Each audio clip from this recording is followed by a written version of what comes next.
이번 시간에는 혼자 살기 어려운 사람은 의존성이 강한 사람이라는 제목으로 말씀을 전합니다. 왜 의존적인 사람은 혼자 살지 못하겠습니까? 이는 제가 설명하지 않아도 잘 아실 것입니다. 굳이 설명한다면 이렇기 때문이다. 어른이 되면 삶의 방향을 스스로 결정해야 하지만은 부모가 만든 의존적 상황에서 쉽게 벗어나지 못하는 사람도 있습니다. 그런데 의존적 어른으로 부모가 원하는 것이 뭐든지 다 하려는 행동을 보입니다. 잘못된 상황이 반복되어도 자신과 가족을 분리하지 못하고 스스로 더 불행하게 만들게 합니다.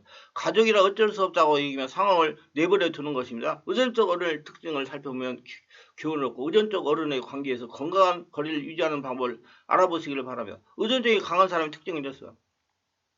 자신을 스캔하며 진단해 보시기를 바랍니다. 먼저는 싫다는 표현을 못합니다. 의존적이 강한 사람은 자신의 마음속의 감정이 속 시원하게 하지 못합니다. 상대방의 언짢게 말하면 혹시나 유기하지 않을까 멀리하지 않을까 걱정하며 하염없이 자신의 생각을 포기합니다. 살아오면서 상대방이 원하는 바와 일치하는 상황이 지나치게 커진 결과입니다. 혼자 스스로 독립하라는 사실을 부모에게 말하는 것도 극도로 어려워합니다. 두 번째, 책임감을 가지고 있습니다. 이런 유형의 사람은 부모가 자식을 강압적으로 통제하고 무섭고 격한 부모를 밑에서 자란 경우가 많습니다. 상대와의 관계가 깨어질 수 있는 일을 전혀 하려고 하지 않으며 가족을 위한 일이나 할 수 있는 모든 것을 다 하려 합니다. 자신의 정신적 생존을 위해 상대를 추종하는 식이며 자신의 존재를 잃어가면서도 희생하고 양보합니다. 책임감을 과도하게 느끼며 계속 도움을 주려고 마음을 과도하게 집착합니다. 셋째, 자신의 일투족을 알리려고 합니다. 이런 유형의 사람은 가족 구성원들 간의 모든 사생활을 연락하는 환경에서 자란 경우입니다. 자식에 대한 과도한 집착과 집착으로 자녀들의 사생활을 일일이 알리지 않으면 질책을 하는 환경에서 자란 경우입니다. 가혹하다 싶을 정도로 솔직한 얘기를 주고받고 자식에게 있던 일을 일일이 알리며 공유합니다. 혼자 무엇을 한다는 것에 죄책감을 느끼며 가족과 관련된 것이면 뭐든지 알려야 직성이 풀리는 태도를 보이기도 합니다. 네 번째, 사소한 것도 권위나 허락 없이 희생하지 못하는 것입니다. 모든 생활 전반에 스스로 처리하지 못하고 허락을 구합니다. 자신이 어떤 일을 시작하는데 주변 사람의 자문이 떨어지지 않으면 스스로 아무것도 시도하지 못하는 것이며 겉보기엔 직업도 있고 사회적인 의무를 다리는 것처럼 보여도 실제로는 전혀 독립하지 못하는 사람이라는 겁니다. 부모나 권위자의 조언 없이 어떤 일도 스스로 하지 못하는 사람입니다. 자신을 믿는 것에 대한 공포가 두려움으로 모든 사생활 문제에 대한 허락을 구하는 겁니다. 60이 넘어도 부모 몰래 담배를 피우거나 술을 마시는 사람들이 있다고 그럽니다. 다섯 번째, 독단으로 일 처리하는 경우에 극심한 죄책감을 느낍니다. 스스로 독립적으로 결정과 실행을 하지 못하는 수동적인 자세로 의존적인 상태를 이어가다 보면 습관적으로 죄책감에 시달릴 수 있으며 객관적인 잘못을 저지르지 않았는데도 죄책감을 느끼는 것입니다. 의존적일 때는 자신을 믿지 못하는 것에 죄책감을 느끼고 의존적인 관계에서 벗어나 독립하고자 할 때는 유기될까 불안해하는 것입니다. 여섯 번째, 사례를 받는 것을 불편해합니다. 주변 사람에게 선물 주는 것은 괜찮아도 받는 것을 불편해합니다. 자신은 받을 자격이 없다고 생각합니다. 선물할 때도 값싼 물건을 의미 있는 선물을 해줄 수는 없다고 생각하여 자신이 감당할 수 있는 금액의 선물을 하려 하기도 합니다. 사람과의 관계에 신뢰를 쌓지 못해서 일상에서 스스로 외톨이가 되며 외톨이가 되지 않으려고 상대의 요구에 무조건 응하는 사람이 되어버리기도 합니다. 일곱 번째, 유기되는 기분을 자주 느낍니다. 버림받은 느낌. 가족에게는 경계를 완전히 허물지만 가족 위의 사람들에게는 유기되지 않을까 왕따당하지 않을까 걱정하며 경계심과 두려움이 강합니다. 모르는 사람에게 아주 냉정하고 가까이 하기 어려운 사람이 되기도 합니다. 다른 사람을 공감하는 능력이 부족해서 스스로 무관심이나 적대감으로 벽을 만들지만 혼자가 되거나 다른 사람과 멀리 떨어지기만 해도 허탈감을 느끼고 불안해합니다. 다른 이에게 유기되는 기분을 자주 느끼며 스스로 깨달아 해결하지 못하며 의존성, 우울증이 될 수도 있습니다. 여덟 번째, 스스로 문제를 해결하기 싫어합니다. 문제 행동을 바로 잡지 않고 계속 자신의 괴롭히도록 내버려 두는 것입니다. 타인에게 애정을 갈구하지만 진정한 관계를 맺을 능력은 없습니다. 관계가 만족스럽지 않아도 관계를 쉽게 끊지 못하며 관계를 끊을 때 생각을 하면 극심하게 두렵습니다. 스스로 애정과 미움에 함께 느낍니다. 자신과 타인과 진정한 관계를 맺기 어려워하고 자신과의 관계도 피상적이고 불안전합니다. 아홉 번째, 자신의 능력을 비하합니다. 자신의 역할을 스스로 비하며 일상에서 많은 부분을 자신이 해야 하는 최소한의 역할도 하지 않으려고 합니다. 앞장서는 지식과 기술을 거부하기도 합니다. 활동적이고 높은 수준의 지식과 기술을 가진 사람도 자신의 능력 발휘를 거부하기도 합니다. 지식과 기술 자체가 싫은 것이 아니라 사람들 봐도 자신이 무언가를 아는 만큼 행동해야 하는 상황을 피하고자 하는 것입니다. 자신이 열등한 자세를 취하는 것이 끊임없이 정당하며 스스로 아무것도 아닌 존재가 되려고 합니다. 책임감이 없는 사람이 되는 거예요.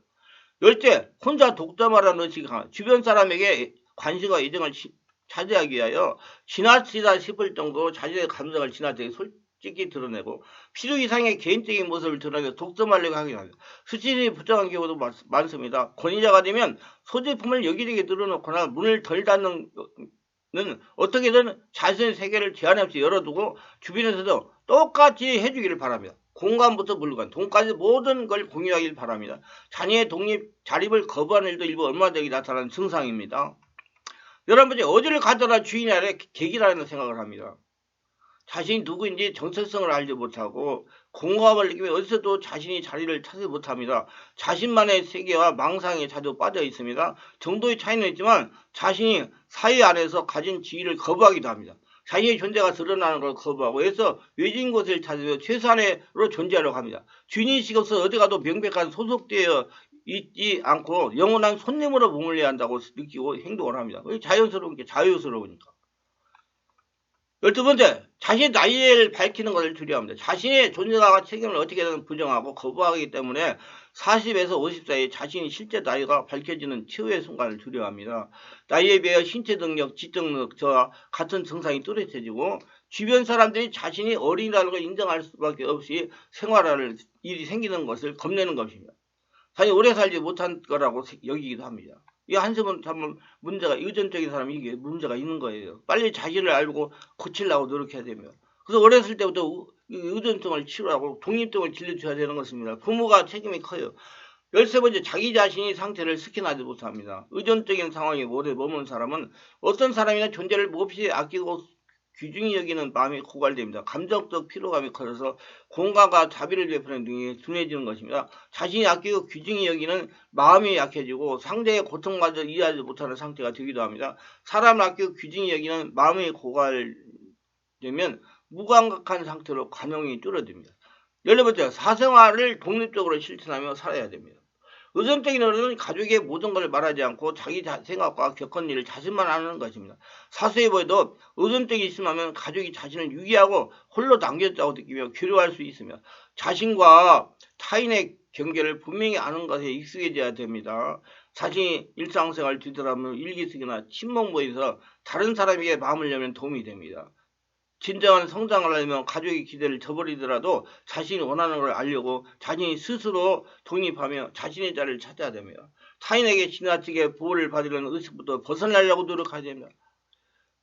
결론적으로 날로 심해지는 경쟁사회에 리더십 있는 사람이 되려면 독립심이 필요합니다. 독립심이 부족하면 새로운 상황을 만나서 스스로 결정하고 대처하기보다 누군가에게 의지하려고 하고 결국 경쟁사회에서 뒤떨어질 수밖에 없습니다. 그래서 혼자 잘 살 수가 없어요. 인생이 지금 120세입니다. 이건 참 문제가 있는 거예요. 독립심이 없으면 혼자 살아갈 수가 없습니다. 21세기 주인공으로 키워주는 독립심. 어떻게 하면 우리 자녀들에게 심어줄 수 있을까요? 독립심을 없애는 원인은 과잉보호입니다. 자녀들이 자라면서 끊임없이 선택의 상황에 직면합니다. 이 장난감을 갖고 올까 저 장난감을 갖고 올까 작은 선택부터 때로는 인생에 걸린 중요한 선택까지 크고 작은 수많은 선택들을 따라갑니다. 독립심을 키우는 것은 누군가에게 의존하지 않고 스스로 생각하여 결정하는 힘을 기르는 겁니다. 독립심이 부족하면 스스로 문제를 해결하기보다도 자신의 문제를 대신 해결할 사람을 찾거나 문제를 피해 도망치려고 하기 쉽습니다. 그러다 보면 인간관계도 소극적이고 자신감도 떨어지게 됩니다. 의존성이 지나친 경우 의존성이 성격장애가 되기도 합니다. 요즘 자녀를 하나 또는 둘만 낳는 가정이 늘다 보니까 과잉보호 경향이 많아지고 있어. 이는 독립심이 줄이는 중요한 요인입니다. 사회교육에 중점을 두기보다 공부만 잘하면 나머지는 엄마가 다 알아서 해줄게 라는 성적위주의 자세도 마찬가지입니다. 자신의 삶에 아무도 대신해주지 않는 것입니다. 인생 살다 보면 자신의 삶에 대해서 대신해줄 사람 없어. 자기 권리에 뺏어가려고 해도 해줄 수는 없는 것이요. 경쟁사에 리더십 있는 사람이 되려면 먼저 자신부터 챙길 줄 아는 것이 우선돼요. 독립적 수행력이 있어요. 즉 21세기의 성공 요인은 바로 동의심이라는 겁니다. 일상생활을 수행하면서 독립적으로 결정하고 실천해 못하면 결코 혼자서도 잘 살아가지 못합니다. 혼자서 잘 살아가려면 일상생활에 독립심을 기르는 일은 참으로 중요합니다. 혼자 되어서 잘 살 수 있다고 생각하는 사람은 자기 자신 일상생활을 독립적으로 수행이 가능한가부터 정확히 깨달아야 됩니다. 일상생활을 독립적으로 수행이 불가능하다고 생각하는 사람은 혼자 하려고 하기보다도 먼저 독립심을 길러야 됩니다. 뭔 말씀이 유익하다면 구독, 좋아요를 부탁합니다. 제가 설교에 동영상을 제작 유튜브에 올려 필요한 분들에게 전파하는 데 큰 힘이 됩니다. 감사합니다.